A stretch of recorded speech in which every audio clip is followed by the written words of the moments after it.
name is Chris Ajemian. I'm the CEO and founder of Kate's Tutoring and Educational Services, and I will, as always, be your co-host for today. I hope you're doing well and enjoying a nice Thanksgiving week. Holidays coming up on Thursday. It's going to be a big break for a lot of us, I'm sure. I am joined once again by the incomparable Michael Muska, dear friend and mentor who's worked in admissions at Brown, and Cornell, and many, many other places, and now runs his own business called Relativity College Counseling. So Michael, again, officially thank you for joining us. We were chatting before, but you're doing well. Yeah. Yes. Good to do this again. We haven't done one in a while, so yeah, it's good to get back together again and doing this. So yeah, get the band back together. It's been application season, right? So exactly. All those poor seniors getting everything in for November 15th and then for January 1st. So you're absolutely right. Yep. Literally. So for those of you who haven't been on one of our webinars before, I'll facilitate the conversation. Michael will be giving us his amazing color commentary. If you have any questions at any point in time, please ask them in the Q&A panel, which you can access by scrolling over the bottom of your screen, probably if your Zoom is set up like mine. Additionally, for the best experience, you may want to set your screen to gallery view, which you can do by scrolling over the top right corner of your browser window and selecting gallery, obviously. You may also want to click on view options, which is at the top of your screen, and select side-by-side mode. That allows Michael and I to appear side-by-side on your screen, but also next to the slides. So it's in the same window and all, just within like one frame of reference, which is always kind of helpful. So for today, our table of contents is as follows. So number one, we'll be talking about, should you be considering a summer program? Number two, we'll be talking about structured summer programs. We'll be talking about creating your own opportunities for summer programs, and also timelines and application advice, and then followed by our Q&A. And also, if you have questions during the webinar, please put them in the Q&A panel, not the chat thread. In the Q&A panel, please. It's just easier for us to manage them. And if there is a question that you have on summer programs or anything else that you don't feel comfortable sort of asking in this format, that's totally cool. You're always welcome to contact us either by email or phone. These are our respective contact details. We'll also bring them back up at the end of today's session, so you have it again, but you're always welcome to reach out. We're always happy to answer questions, over email, or even kind of jump on the phone to talk about something that may have a little bit more nuance. Okay, cool. So, Michael, we always like starting off with an update on college admissions, and so before we get into summer programs and how to approach them, what do you hear and what are you seeing in college admissions? What's interesting is when we were doing these during the summer, so much was changing, and we were talking to a lot of seniors. Now we're talking to more underclassmen. But I think I'd really encourage you to kind of pay attention to what schools are doing. For example, a lot of you are at high schools that you're doing virtual learning at. Colleges are going to have to do the same thing. A lot of colleges are closing up after Thanksgiving and not reopening until end of January, beginning of February, hoping that that will give time for things to move forward. Obviously, we're optimistic that a vaccine will soon be on the rise in terms of the ability for colleges to be safer. But colleges are testing their students like crazy before they go home. They're going to test them when they come back. They want to make sure that they're creating safe environments so that they continue to function as well as they can function. But this is a new world that we've never existed in before, and certainly has changed. The irony of it, though, is admissions deadlines are still what they are. Admissions committees are still going to meet and make decisions. Early decisions are going to go out. I've already had one of my students here in the affirmative from Tulane that she's into school already. Nice. So the process is moving, so it's really important to know that even though it looks a little crazy out there, things are still functioning, maybe not as normal as usual, but still functioning. So just a couple of things to add, and then I have one more follow-up question for you, Michael, about a stat that I heard about. From my standpoint, looking at it from a testings perspective, I know that there are some schools out there that have been sort of sharing some information with their community. I know for a fact that there's one school in the Ivy League that's reported out that 67% of their early decision candidates have actually submitted test scores this year, which to me was, I mean, I was thinking like 80%, right? I mean, 67% is it's a healthy number, but it's not like as high as I was thinking. So that means that a third of their applicants are submitting applications without test scores, which is really kind of interesting, kind of cool. So it'll be kind of cool to see once that school publishes its admissions data, if those 67% who submitted test scores are actually making up 100% of the number of people who applied early decision last year, and therefore the third that didn't submit test scores were a new batch of students who are now applying early decision to that Ivy League school because the test score barrier has been erased. But I'm kind of tracking that and hope to have an update on that in the coming weeks. Also, one more thing too to say about sort of testing is that as of right now, as I've been sort of tracking the policies for next year, as at this rate, with the way that COVID's being managed in this country, I would not be surprised if schools are also adopting the same test optional policies next fall as they are doing for this fall. So kind of keep that on your radar as you're thinking about testing. I mean, like, look, New York City's canceled, I think, the December SAT. And so, testing opportunities may not be as plentiful as they have been in the past, especially before the pandemic. So it actually might work out again next year where there are people who can apply to some great schools that otherwise they couldn't have done because of test scores. I think it's interesting. I think it's interesting too, is as we're technically going into what we're all calling a second wave, a lot of schools are going to have to shut down that were open and to go to virtual learning. You mentioned New York. Just about every school in New York City right now is teaching virtually, which means they can't be a test center. So that's why the SAT has to be canceled in this situation. Ironically, one other stat that I wanted to throw out, though, is the Common App announced 2 days ago that as of November 16th, the number of kids applying early this year is actually down 4% than from previous year's highs. So even though you might think students might want to get on top of this, apply early, see if they can get a decision, it actually, that number is dropped a little bit, not a huge significance, but the fact that you would have thought it might have actually gone up instead of down. Yeah, that was my question for you. I'd seen that stat, Michael, and I was kind of wondering what you were making of that.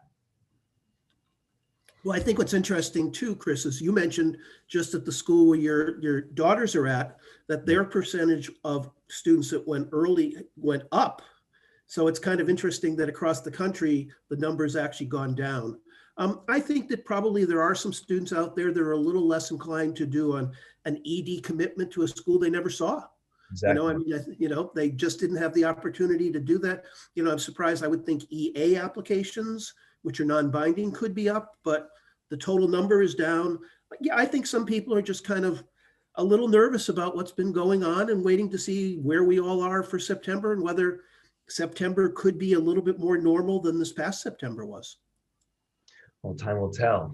Well, great. Well, Michael, thanks for that input. And hopefully for our viewing audience, they found that helpful as they plan for the upcoming year. So we're going to start off with this topic.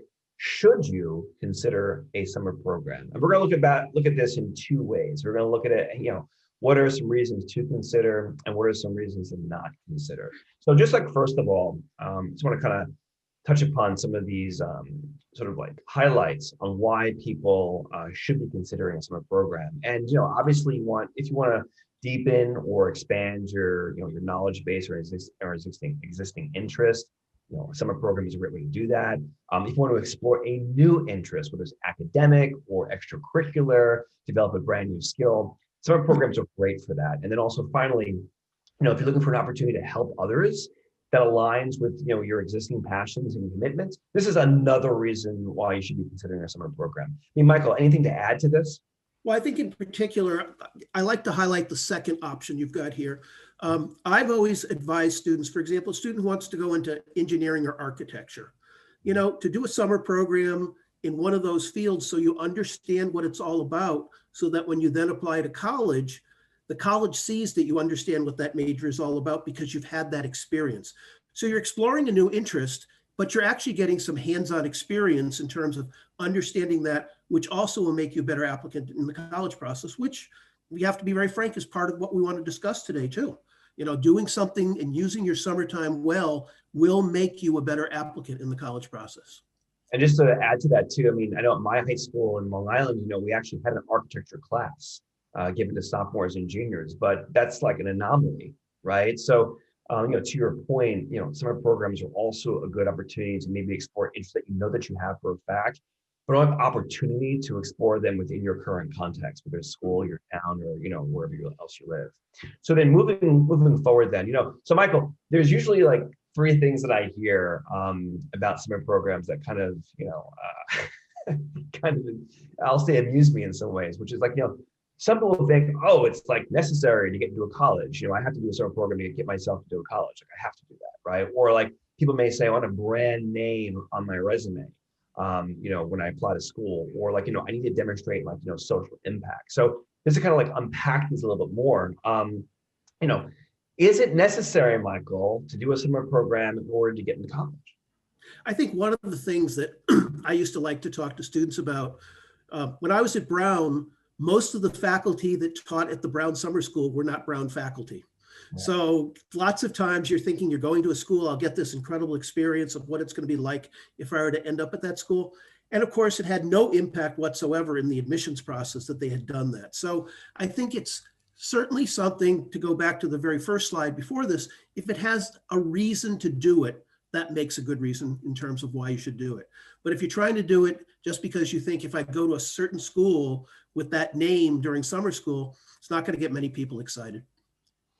Right. So I always say to people, like, no, not at all. It's not necessary to do these things to get into school, right? And like you said, like schools certainly want to say that you're using your summers productively, but a structured program is only one way to do this. We're going to talk about other things that students can do, beyond, the Harvard, pre-college program, right? And for some students, it may not actually be the best. As far as the brand name goes, look, summer programs at prestigious colleges are great, but they're not like a backdoor or automatic backdoor to admissions. I went to Boston College and I did a Boston College summer experience program before my senior year, but that's not the reason I got in. A lot of these schools, a lot of the people that we talk to often think, well, if I want to go to a school like XYZ, I have to do their XYZ program to show them they're interested in the school, not necessarily, right? If anything, to your point, the people who are actually doing these programs in the summer are not even real professors or faculty at these schools. And frankly, a lot of these programs are kind of cash cows, right? It's just a way for them to use their vacant facilities over the summer. So in some ways, these programs can be considered an indicator of wealth rather than a special talent, depending on the program is actually designed. Again, the social impact piece, just because you can write a check to go do a fancy program in South America, painting houses or building schools, doesn't mean that you're actually interested in, say, social impact or interested in community service. In many ways, doing a summer program can sometimes appear to be kind of calculated or insincere. And if you're asking, should I do this program so it looks good on my resume? That's probably not a strong choice. We want them to reflect their passions, and we want them to reflect their actual interests.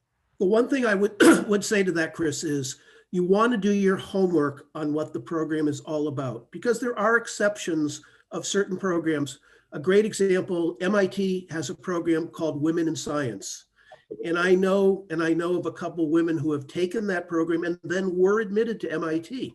So you want to kind of get a sense of, is this a program that is really pushed by the college itself?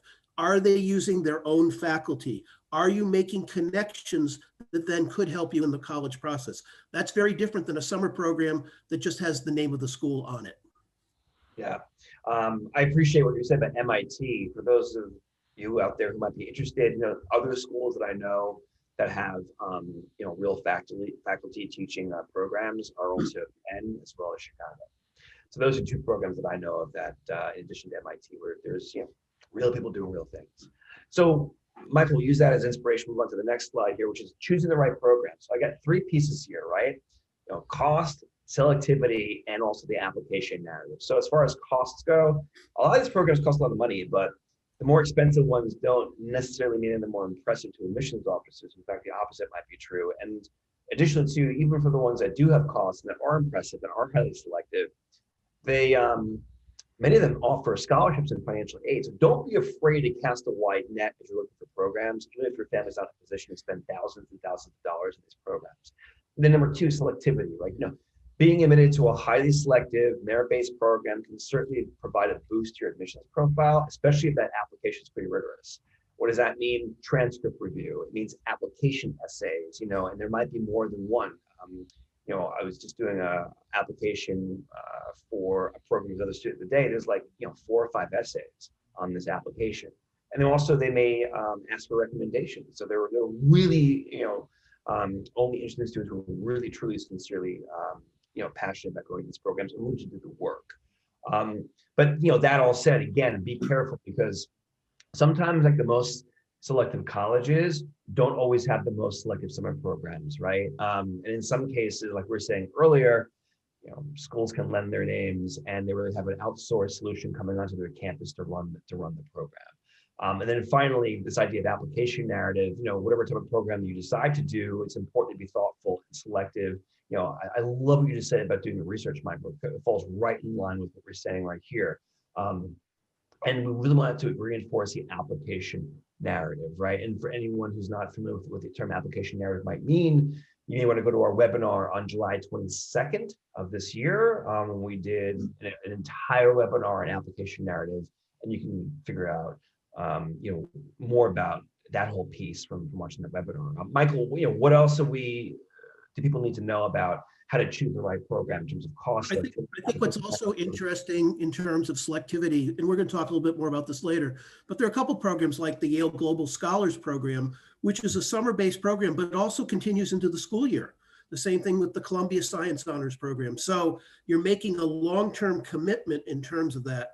So then they become a little bit better in terms of having sway in the admissions process, because it's a longer-term commitment and not a 2 or 3 week boondoggle at some school just because you happen to have the name Brown or Harvard or Yale on it. So you want to look at what are some of these different programs. We're going to talk about the Johns Hopkins program at some point too. There are a lot of programs out there that are going to carry more sway, and that's why you do your homework on this.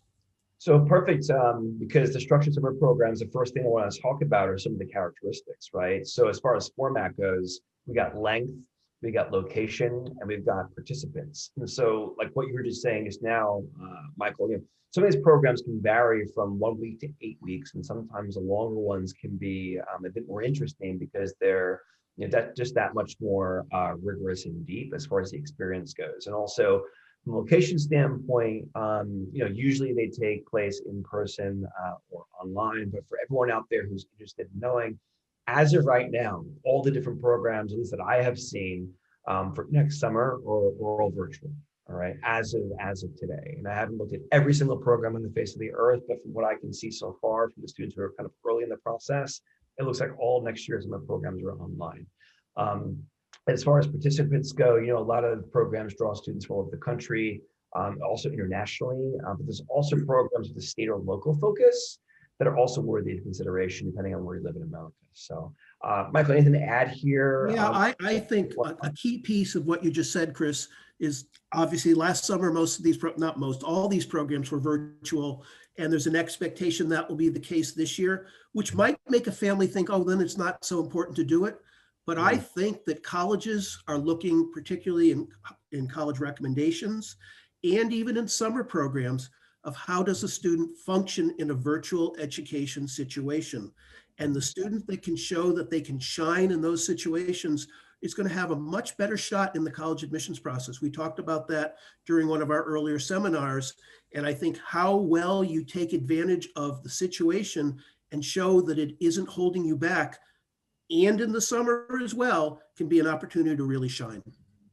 Yeah, and at the beginning of this webinar series that we started during the pandemic, one of the first things that you said that I found so insightful was how when it comes to your college applications, if you have a teacher who's writing a recommendation for you, who can speak to your ability to perform in an online or hybrid format, to your point, it speaks very highly of your ability to succeed at the college level. Right? Because we have no idea if it's going to happen again. Exactly. So we're going to talk now about pre-college programs. The next few slides will be about certain kinds of summer programs. So we have a lot of information coming up, so bear with us. There's a lot to sort of digest here. So pre-college programs, here are some of the sort of like highlights as far as the characteristics, and I'm going to talk about some recommended programs. But, so what are pre-college programs? In normal times, they're offered on campus, and they're a program for students before they go to college. And oftentimes they're at, many, well-known schools, like, for example, Brown, Columbia, Cornell, Duke, Georgetown, Penn, Stanford, UChicago, and Yale. I mean, those are all schools that have pre-college programs or programs on their campuses. And that's just, a sampling. But they're looking to provide you with a taste of the college experience, right? Students typically live in dorms. They attend classes and lectures taught by, professors, whether they're professors from the school or elsewhere, and they socialize with other, attendees. It's like actual college. You'll also attend networking events. You'll find mentorship opportunities, and a whole lot more. And some of these programs also allow you to get college credit, which is awesome. And so you can actually build relationships with instructors who are there, and maybe even they write a letter of recommendation for you that you might use in college. And, these programs sort of bounce back and forth between sort of interdisciplinary as well as subject intensive. So like, for example, you can go to like the Harvard, like pre-college and take like a game theory class or like a philosophy class, or like the Yale Young Global Scholars, that's like very focused in, it's a leadership sort of academy, or like the Stanford Mathematics Camp, or Bryn Mawr has a Russian Language Institute. It can get pretty niche, right? But as we suggested earlier, the prestige, the selectivity, and the rigor of the pre-college programs doesn't always correspond with the reputation of the host school. Again, oftentimes they don't have, bearing on the college admissions process. But, this isn't to say that it's not worth your time doing it. Even less selective programs can be pretty rigorous and provide an opportunity to deepen the interest, like we said earlier, in a particular subject, but also provide evidence of your commitment to your studies and your passions in the things that make your heart flutter in your college applications. And just some I'm just going to read off a couple of examples of some programs that I think are pretty good. So number one, Yale Young Global Scholars is one. You get the Princeton Summer Journalism Program, the Kenyon Review Young Writers Workshop. Middlebury has a great Summer Language Academy. Again, the Bryn Mawr Russian Language Institute. The Stanford also has an Institute for Medicine summer research program that's really rigorous and kind of amazing. BU also has a research program in science and engineering called RISE. Carnegie Mellon has a summer academy for math and science. It's called SAMS. And MIT, Michael was saying, how they have a women in STEM or women engineering program. They also had something called Minority Instruction, or rather Introduction to Science and Engineering, which is called MITES, MITES. And then one of my favorite programs is the UPenn Wharton Leadership in the Business World programs. That's just like a smattering of titles. We'll watch the recording of this later on to kind of go back over those and research those programs. I mean, they're pretty great. So Michael, as far as other like programs at universities that you may like, or some of your students have had some positive experiences, that anything to add? I think it's interesting, you mentioned several of my favorites as you were going down that. But I think about what a college is known for. For example, Kenyon, Swanee, Iowa, Missouri. Those are schools that are known for writing and for journalism. Middlebury, the Bread Loaf program for language is world renowned. So if you can identify a program that's kind of the heart and soul of that particular college, and you get a piece and a taste of that in a summer program, that speaks well to colleges. It shows that you took the time to figure out just as you're going to figure out a college that's a good match for you for your 4 years of college, picking a college that might be a good match for you for a summer program will show something to a college that you took the time to look at that, to research it, to identify it. And from that reason, it speaks very well in terms of how it could factor in a positive way in the college process. The other thing I'll add to is it would be easy right now to dismiss these programs because, we can't be on campus. Because of the COVID situation, doesn't make sense to do that. Well, these colleges are functioning right now from September to May, and they're going to function during the summer as well. So to Right. not take advantage of these opportunities and show yourself in a positive light, it's an opportunity to help yourself. And interestingly enough, as you're making those comments, Michael, I'm reminded of the students of mine who did the Yale Young Global Scholars Program last year. It's called YYG Connect now because it was online. They loved it. Mm-hmm. I had a student who went to the Brown pre-college program and loved it. Developed a project there that he's now in sustainability that he's now implementing at his school. Additionally, the students who did the Wharton Future of the Business World online, the 2-week book, they loved it. So to your point, even though it's an online experience, it doesn't mean that it's not valuable on a number of levels. It might just be different from what it was in the past, right? So moving on now, sort of off campus, if you will, to other institutions and what I call specialty programs. Now, there's a few here to kind of take a look at. So there are several non-college organizations that offer, general as well as subject-specific summer programs. So there's also a variety of them. There's academic, there's language, journalism, politics, theater, science, arts, activism, social justice. I mean, you name it, it's out there. Fashion. Kind of like the pre-college programs, some of them are more selective than others. But what's kind of cool about them is that they may allow you to take a look at something or to pursue something that you couldn't find in a pre-college program. So some of the examples I like to bring up here are like the Telluride Association summer program. The New York Times Summer School has become like a really interesting program. I have more and more students every year signing up for that. There's amazing programs through like JCamp and Explo. There's one called Launch X for people who are aspiring entrepreneurs. Girls Who Code have a great summer immersion camp. NASA has a program. I think it was last year, the Reagan Institute for Leadership in California launched a program that brings students into the Situation Room. Bank of America has a program for leadership. And there's also a national security language initiative for youth. There's plenty of options outside of your typical kind of college context. Michael, care to add anything? Yeah, there's something really important to add here. There are a lot of these programs that will send you glossy literature, and you need to see, underneath the literature in terms of the legitimacy of these programs. You want to see that they have a track record. They want to see who they've had in the program before. You want to check with some students that may have gone through the program. You may want to make sure you consult with your college counselor to make sure that these programs make sense. Because like I say, just like there are a lot of, for-profit colleges that just open doors and really, pardon my frankness, fleece students, there are programs like this in the summertime. So make sure they are an established, reputable program before you spend money on it. And that's another thing too, is a lot of these programs, all they really want to do is get your money. I mean, that's what it comes down to. Make sure this program is a quality program and that you're going to get something out of it.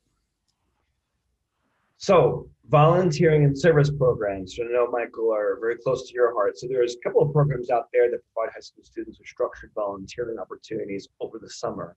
And we're going to sort of just talk about a few of these for a second. So, these are pretty valuable.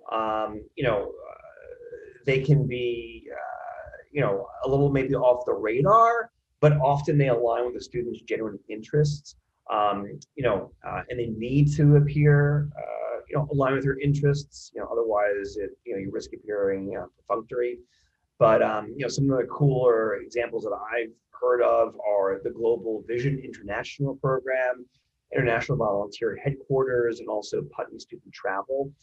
Michael, is there anything else you want to say about volunteering in the service program? Yeah, my biggest fear on all this, Chris, is a lot of what we're saying here tonight is we're not sure of. We just don't know what's going to happen with the COVID situation and whether students will be able to take advantage of an international program that they might have been able to take advantage of in the past. So I think we still have to wait and see what happens in terms of that. But Chris, as you well know, I am a huge fan of thinking about how you can volunteer and do something good to help others. And the word domestic strikes me much more right now than the word international on this because of the COVID situation. Sure. You can find things in your own backyard that you can do, where you can make a difference. Whether it's tutoring a student that really needs help, whether helping them with an activity that they need to learn. Those are things that you can go out and look at now, and to show a little bit of continuity. That's one of the things, my other theme I always talk about. Doing a one-time service project is not as valuable as doing a project over a couple of years where you really show a commitment and a passion to something like that. There's a student we support who's applying to schools right now, and one of her application essays, she talks about some of the community service projects that she had been doing, but it wasn't until COVID that she realized that global impact requires local action. So even though she was interested in finding ways of solving things like the global pandemic, et cetera, it was really about digging, rolling her sleeves up and getting kind of like down and dirty in her own like neighborhood. And that was her helping to perpetuate impact on a much larger scale. So it was really kind of an awesome way of illustrating what you're talking about, right? Which is finding local opportunities to engage that may have a ripple effect over time. All right, so then we gave it the example. So traditional options. So we're going to talk about camp and the summer job. These have been the traditional options for a lot of students, Michael. You and I have talked about my feelings about summer camp. And I'm not a huge fan of summer camps for students who've been going to camps for a while, but you have a bit of a more evolved perspective on it. You want to share that with our audience? Yeah, I think it's interesting to me is, I've worked with a number of students who went to camp when they were young, continued to stay part of that camp, became junior counselors, then became full counselors, and then became leaders at the camp. And back to showing something of commitment, of something constancy over a period of time, showing leadership, showing kind of the initiative of what you've done in terms of that. The camp experience can be a positive experience. Okay, that's very different than jumping into a camp for one summer and never having anything to do with that camp again. So I think in some ways, I can see where the traditional camp experience could be of value.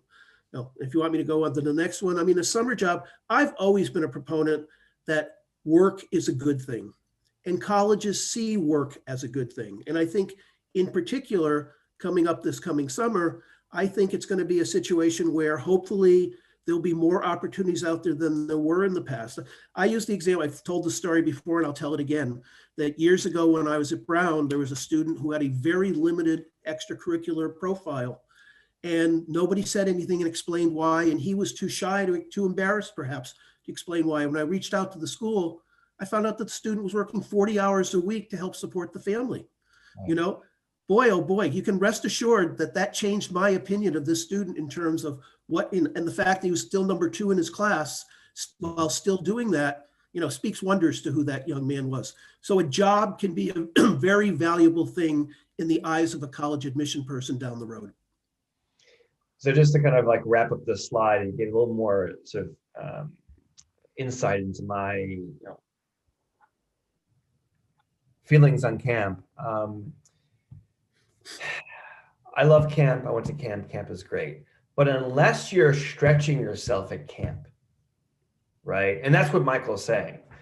He's talking about, using camp as a way to develop, leadership qualities and to not just go there and keep playing tennis and keep playing basketball and swimming, right? It's when students who want to just do the familiar and not like stretch or take risks, that's where it kind of becomes like, a difficult question. But if it's like Michael's saying, if you're really, demonstrating your commitment and investment into the community at the camp, and then emerging as a leader, that's an entirely different take on it. So, hopefully these perspectives make sense, because this is a common question. Should I go back to camp? And of course, with the summer job, yes. If you are able to show that you are a responsible student who understands teamwork, has a work ethic, and can earn money while they're doing and learning these lessons, that's always great. And I think that, a lot of times, when people, look at applicants these days, if they don't have some experience in the workforce, how prepared are they for the realities of real life? coming into college. Not that you have to be a full-time employed, worker, but it's really going out there and being in the world, interacting with people within the context of a paid job where you have a responsibility, you have to kind of follow some guidelines. You're working under somebody else. Those are amazing skills that anyone needs, right? So, all right. Chris, one more thing. I'm not sure we covered this anywhere, but camp can also include the prospective student athlete. We have athletes that in terms of going to camp to demonstrate their skills, to build their skills. They could be encouraged by a coach to do it. It could be a camp where a number of coaches from a number of schools will have the chance to observe them. And that's a very different kind of camp, but I don't think we really talk about it in the context of the summer experience of going to school, classes and jobs and things like that, but it fits into a unique category of its own. Do you want to say anything more about that, Michael? Well, there's no question that an athlete in a particular sport may be encouraged to go to a particular camp by that coach. And if they are, you can assume that that coach may very well be interested in recruiting them. It's also a chance for them to perhaps go to a camp and get themselves in front of a coach at a school they're interested in and perhaps help their own cause in terms of the coach starting to say, oh, this kid looks pretty good. So yeah, I think that, it's something, obviously, as you well know, Chris, it's one of my specialties, but in terms of anybody that's interested in athletics, the whole concept of, showcases, summer camps, experiences like that really are a key piece of the whole college admissions process. Totally. So for anyone out there who may not be as familiar with the topic, so what Michael's talking about, for example, if you're a soccer player, there's the Brown soccer camp, there's the Dartmouth soccer camp, so on and so forth. And what these are really kind of like recruiting showcases.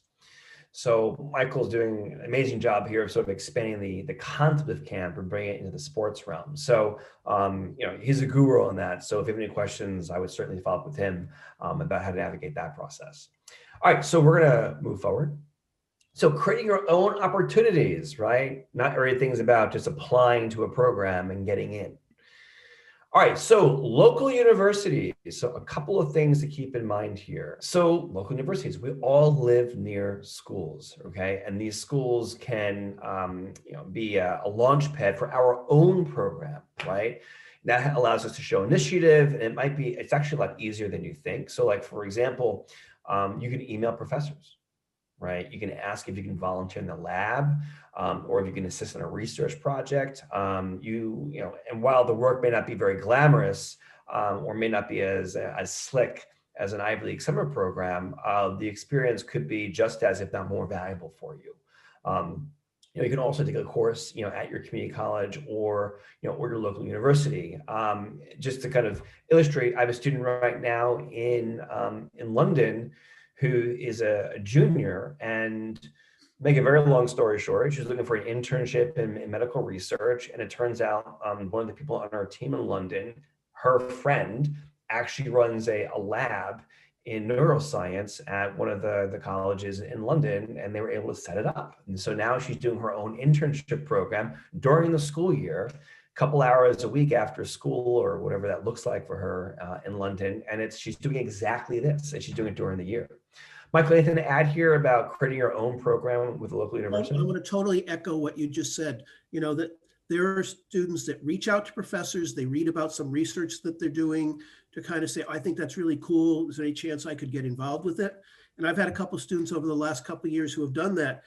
What a great recommendation they can get from these professors from the fact that they're basically doing an unpaid internship, volunteer experience, learning things that they would never learn in a classroom.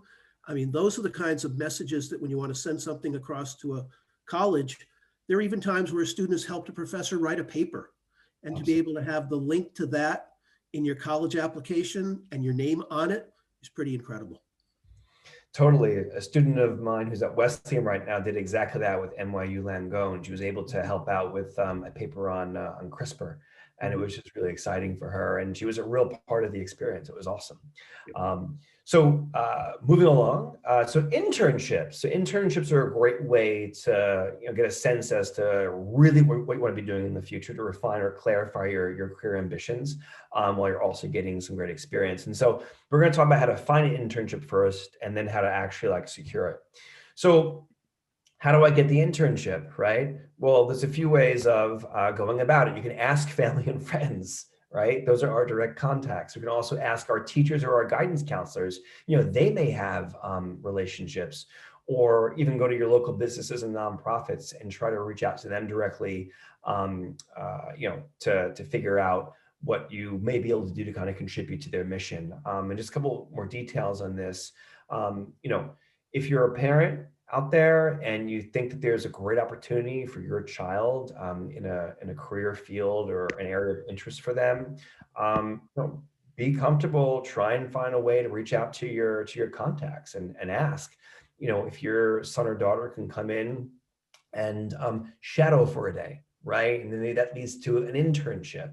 And sometimes we're uncomfortable asking these questions, but believe me, they'd ask the same of you if the shoe was on the other foot, right? But you want to have the kid take initiative and reach out. You don't want to necessarily do it for them, but you can kind of help pave the way. And then it's sort of finally, don't worry about the prestige of the organization. What's most important, I think, is just how meaningful the work is. Just because you're at Goldman Sachs, if you're filing papers, it may not be as meaningful as if you're at the local, Apple Bank, right, in New York, and you're doing assistant teller work, something a bit more meaningful. Michael, any guidance to add here on how to find an internship? Well, it's not just finding an internship, it's also identifying an internship that makes sense for you in terms of perhaps how you're going to build your profile when you're going to do your college application. So for someone who's interested in business, obviously some of the examples you just used are great opportunities for a student to pursue in that respect.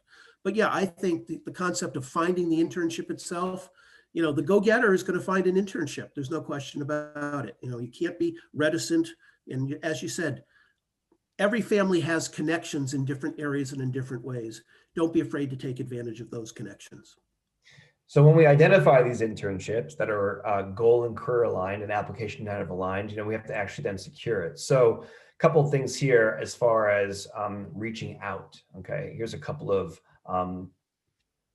sort of best practices here to sort of write down. You want to make sure that you keep your messaging sort of snappy, right? These people that you're trying to engage, they've got a lot going on, right? They're not sitting by the phone waiting for you to call. So, you want to be, respectful, keep your message, short and to the point. I usually advise what's the 5-sentence, email that you can write this person, not the 5-paragraph one, right?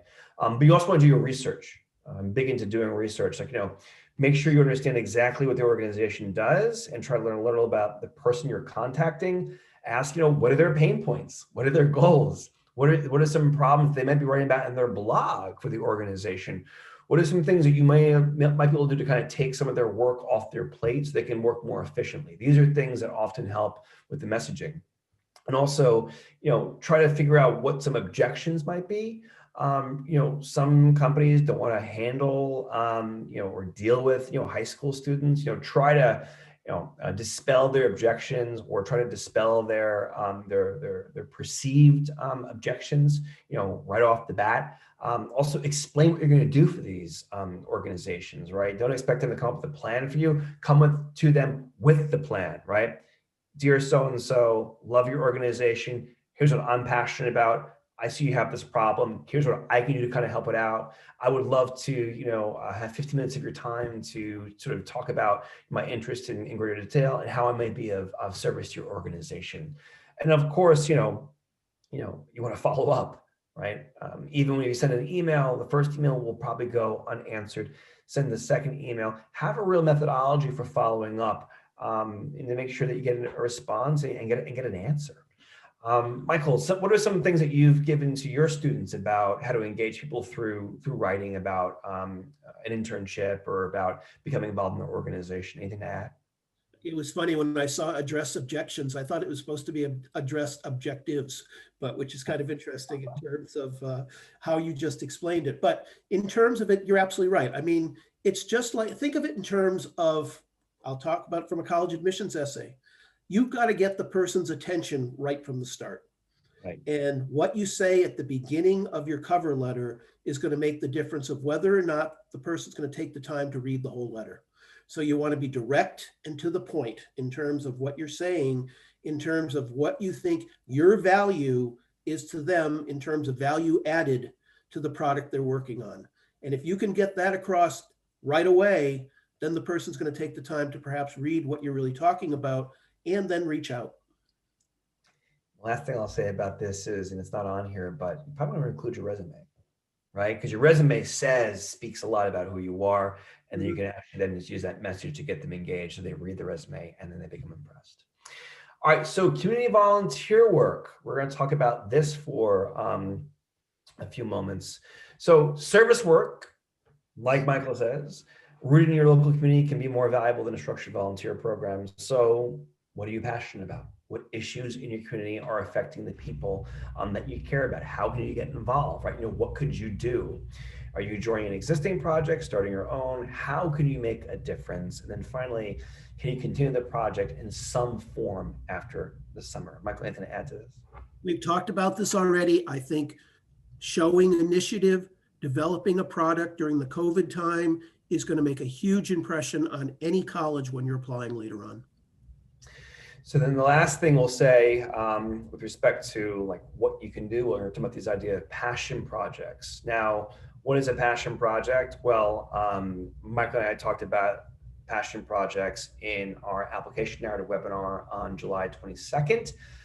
Passion project is a venture, a program, community service project. It could be anything that you're like deeply passionate about that's probably solving problems that personally resonate with you because of a past experience, a family experience, or a future identity or job that you want to embody or have respectively. And this is your way of sort of testing that. So, with the passion project, you can use your summers to develop these. You can either pilot your venture, or at least for some of the people that we work with, if we start to talk with them sort of early in their high school career, they may pilot their project during like a winter break or during like the school year and weekends. And then in the summer between sophomore and junior year, it's called your rising junior summer, you launch the venture.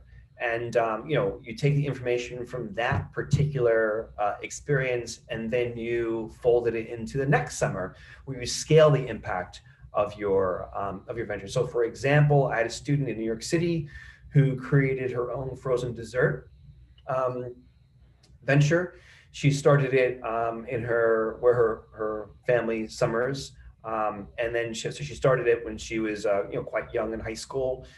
Sort of piloted it, get everything kind of worked out, went through ironed out all the kinks. Then she launched it in the summer of her rising junior year, and it was a real success. Got some really kind of cool coverage in the local newspapers, and then she took all the information from that summer, spent her junior year, innovating, iterating, and getting ready, and then she scaled it for her rising senior summer. And if she maybe served or sold, I think, 200 products in their rising junior summer, in the following summer, she went to some massive kind of outdoor fair, and she actually served 40,000 people frozen desserts. And obviously it became a big part of her college application narrative. So, Michael, anything else to add about passion projects? Yeah, I can top that one.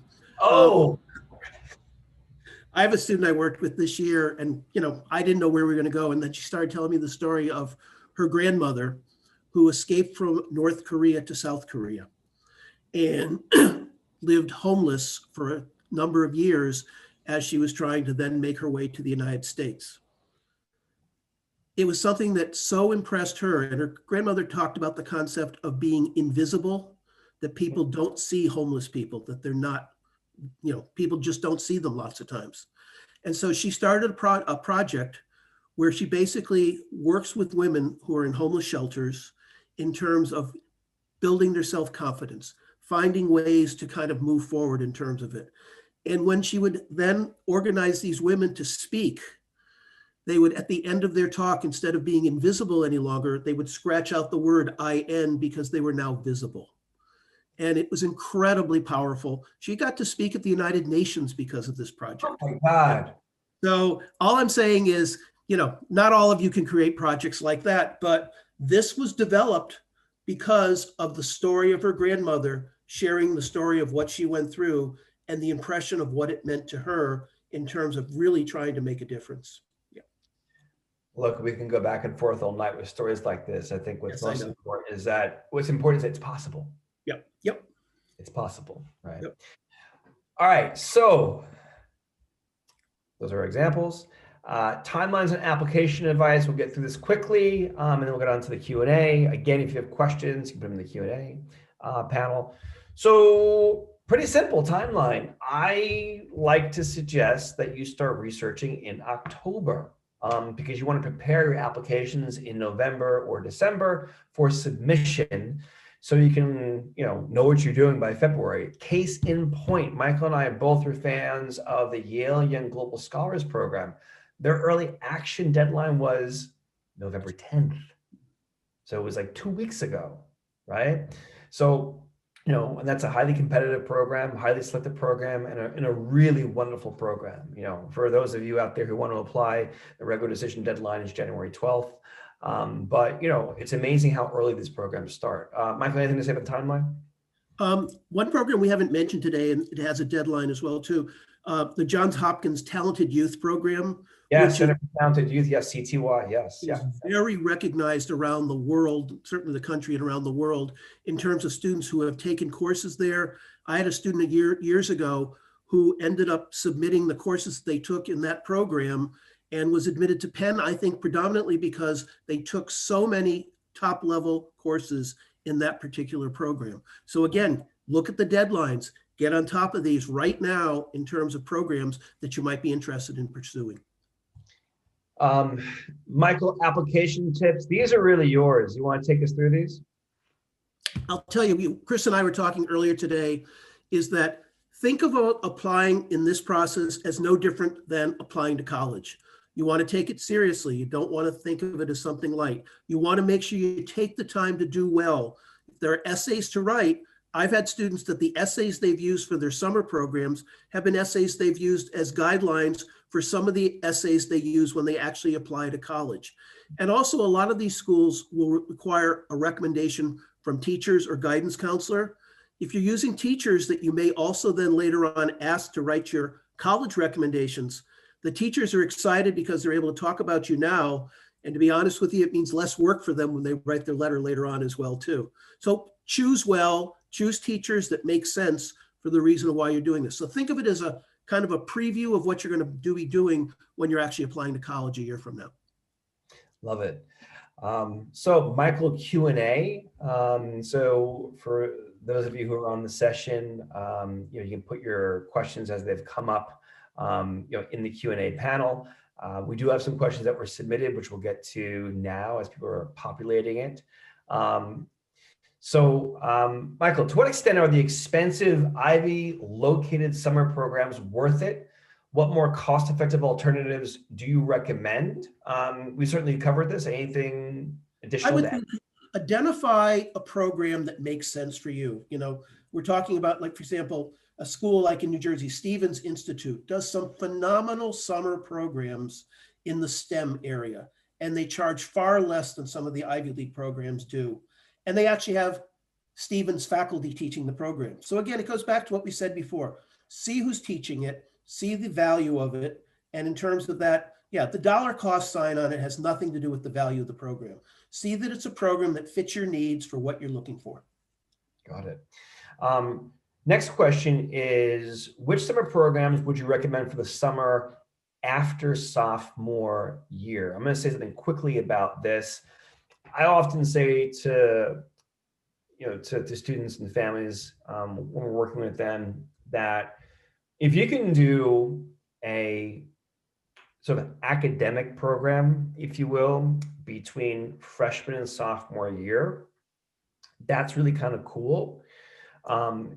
Because then you can do something that builds upon that between sophomore and junior year, which then allows you between junior and senior year to do like the work experience or the internship or to scale the passion project. So then the question then becomes, if you want to have a great, robust internship or work experience between junior and senior year, if you sort of walk back, right, where would you want to start today? So that's something that I would say. Michael, anything that you want to add or? I like the concept of what you said in terms of the passion project. I always like to think that the lower grade you are, try different things, but think of it as a triangle, that you're moving towards getting more specific of what you want to be doing. So that by the time that you get into the summer before junior, and particularly the summer before senior year, there's real relevance in what you're doing in terms of the projects that you're pursuing. Got it. So we have a question that's come into the chat thread here, and here it is. Which Penn program do you recommend? Wharton Global Leaders or Penn LEAD, LEAD program? Michael, do you have any sort of perspective on this? I hope the question isn't being asked because they're wondering which one will help them get into Penn easier. What you want to do is look at which program fits the interest that you have in terms of what you want to be doing and select that program. I'll say this, with respect to the students who I have worked with personally on these programs, the Penn programs that seem to be the most, that are getting the best feedback are leadership in the business world. That seems to be a really, really great program for people. And then the other one is the sort of the Moneyball Academy on sports analytics. Those are two programs that seem to really be interesting to students. One thing I would add to that, Chris, don't overlook the Babson summer programs in terms of business. They have some tremendous offerings. And if you're talking about going into entrepreneurship, you can't beat Babson. Got it. Also, I am on the Penn website right now. That's what I was just typing. And, the menu this year is limited. They're just offering Future of the Business World, which is in place of Leadership in the Business World because they can't do it in person. There's a pre-college. There's also Moneyball Academy. There's actually two of them, and there's also an M&T Management and Technology Summer Institute, which is pretty interesting. So, all right, getting back to these questions, Michael. So this is interesting. What are good summer camps for economics, ethics, philosophy, and are not pay to play, i.e. fee-based? Personally, I like the Yale Young Global Scholars Program. It is fee-based, but they do have a politics, law, and economics. That's actually quite good. And this year it's only 2 weeks, so it's going to be a lot less expensive than it normally is. I'd certainly recommend that. Michael, anything you want to add to that? No, I think you keep saying, do your homework, do your research. There are going to be programs that will also offer scholarships. So look for those kinds of opportunities as well in terms of what makes sense in terms of what you want to pursue. I mean, for a student, I was talking to a student the other day who's interested in psychology. A 2-week program in psychology could be a great initiative in terms of getting them to understand if this is a field they want to pursue. And don't spend the kind of money for 8 weeks for a program that you can accomplish in 2 weeks. Yeah, that's a really, really good point. Sometimes if you're trying to just get a taste of something, doing a shorter program makes sense, right? You don't want to commit to a 6-week or 8-week program at like Stanford, unless you know for a fact that you're going to love what the actual experience is going to be. Otherwise, you're locked into something that may suck, pardon my French, for 8 weeks for the entire summer. A couple more questions here, Michael. So is a research project with a college professor better than an internship with an 11th grader? And then what should a 9th grader be thinking about? Well, I think the answer is they both have very positive value. And so a lot of it is, what are you accomplishing in the internship? What are you accomplishing in the research opportunity with the professor? If all you're doing is getting coffee for them, that's very different than the value of something that you could get in an actual internship. So again, weigh what you're going to be able to do and how that's going to weigh in terms of what you're going to be able to say in your application to college, and perhaps what that person will be able to say to colleges about you.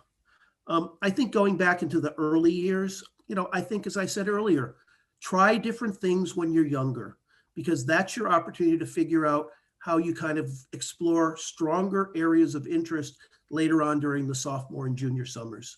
Because that's to me, I mean, I think that a student who, when they're in the 8th grade going into 9th grade summer, thinks they want to be a doctor, they just think they want to be a doctor because that's what mom and dad have told them that they should be, so I think that was yeah. So I think, try different things, try new things. We talked about the concept of the 2-week program. Do 2 or 3 different programs for those 2 weeks, as opposed to one program for 6 weeks. So actually, to that point, with respect to what you're in 9th grade be thinking about, it's an interesting question, and something that we haven't really quite talked about today. It's important for everybody to know is that a lot of the programs that we've been talking about, they aren't available to 9th and 10th graders, right? The 2 schools that reliably have really strong programs for 9th and 10th graders are Columbia, which has 1 week and 3 week programming, as well as Brown. Brown has 1, 2, 3, 4, 5, and up programs. Those 2 schools are probably your first go-tos for programs for 9th graders and 10th graders. Okay, so just FYI. Other question here. I guess this person says, son needs to learn how to program. He loves editing video. Michael, do you have any programs that you like for film editing or for programming? I mean, obviously, 2 of the most famous ones would be USC and NYU, which would be fairly selective to get into, but do some exploring. I mean, a school like RIT, Rochester Institute of Technology, Champlain College up in Vermont has an incredible program for people who are into game design. So starting to look around different things in different schools are really interesting places to see. As I said earlier, what's the specialty of that school that it's known for? And usually their summer programs will reflect that. New York Film Academy is also a great place to do anything related to production. You just Google some of these places and you'll find that New York Film Academy is also kind of good. NYU has a summer program for editing. And I'm surprised that I didn't mention this earlier, but keep in mind too, especially if you're looking for cost-effective options, any of the online MOOC, right? So massive open online course platforms like Coursera, right? Or like Udemy or Udacity. My daughter right now is 12 and she's taking a linguistics course through University of Leiden in Europe. And it doesn't cost anything. It costs like $75 if she wants her certificate, but it's a great way for her to get a taste of the subject. And if she doesn't finish the program, it's fine. And again, it's free. Right? So there's all these other platforms that are out there that will allow you to get a taste of a subject that may then also make your selection of a fee-based program in the summer that much more informed. Another question that's kind of come up here, it's in the chat. Again, please put the questions in the Q&A. But from Anita Michael, we live in Georgia and my daughter is a rising freshman. She loves math and science as of now. Any particular advice for Anita and her daughter in Georgia? Well, I think, as we have said during the course of this, opportunities for girls in the STEM area are exploding. So to be able to look at different programs around the country, a question is, being where they are, a lot of the programs we're talking about are up in the Northeast. I would suspect that a school like Georgia Tech would have a great program in the summertime. In terms of somebody who's down there, Emory might have a program as well too. So in terms of looking in your own backyard first to see what kind of summer programs are being offered, that will help continue to build her excitement about these particular areas to get a real feel for something like that. And we have a comment here in the Q&A from an anonymous attendee for Anita. I recommend Wake Forest, which is in North Carolina, which has a STEM program for rising ninth graders. Excellent. Also, as I also mentioned, during the talk, Girls Who Code also have a summer institute, summer academy. That's another one. Michael, Thank you for sharing that. That's great. Good. Yep. Michael, we're going to look at one last question here.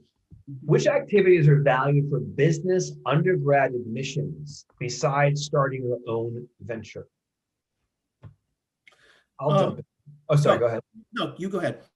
Go ahead. Work experience. I had a student this year who started his own retail venture 2 years ago, and he's been building on that for a couple of years now. But this past year, he did an internship at a clothing manufacturer in New Jersey. And he did one of those sort of rotational internships where he worked for the company for 4 weeks. I think 3 days a week, full days. And each week he was in a different sort of part of the business. But by the end of the 4 weeks, he had seen the entire sort of like supply chain operation from beginning to end, from when materials come, to the loading dock to when they get shipped off the loading dock after they've been manufactured. So, situating yourself, getting yourself inside the business, getting yourself inside the operational side of whatever the industry is that may appeal to you, that's always a great option. Michael, something to add? A similar example. Lots of students are embarrassed to the idea of working in the family business. And I can tell you that one of the best essays I've ever read was the student who did exactly what you just said, Chris, that they learned the ins and outs, the nuts and bolts of their father's business, and the respect they then had for their father and the experiences that they got from that experience just created an incredible work experience and also made an incredible impression upon the college they applied to.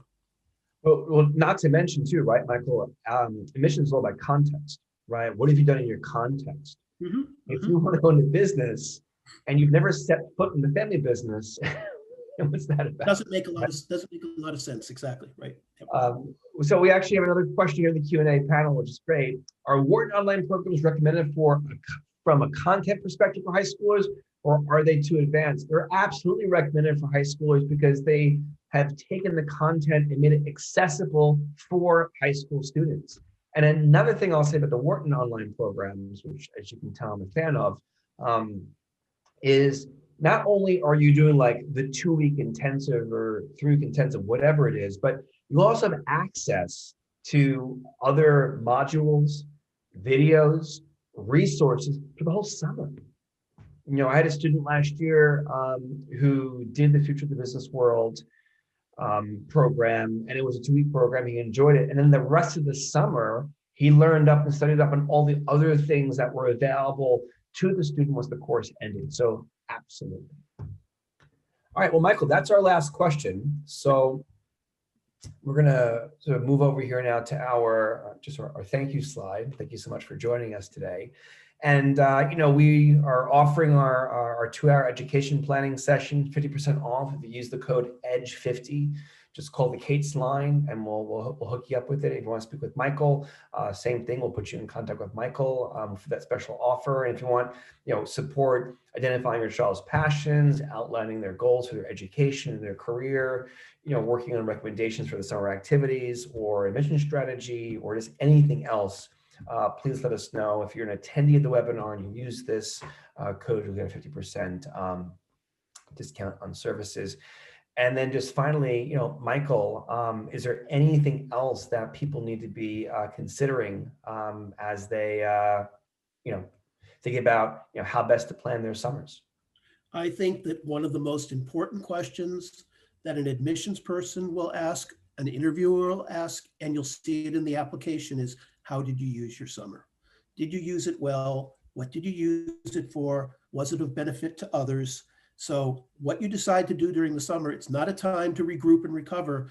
It's a time to think about how you can continue to increase the way that you're going to look in your college application, particularly when you get to the summers before junior and before senior year. All about application narrative, Mike. And with that, thank you very much for joining us today. Have a fantastic night, have a fantastic week, and have a fantastic Thanksgiving holiday, as well as the rest of your holiday season. Michael, thank you for your time, and thank you everybody else for their attendance. Take care. All right, take care. Bye-bye.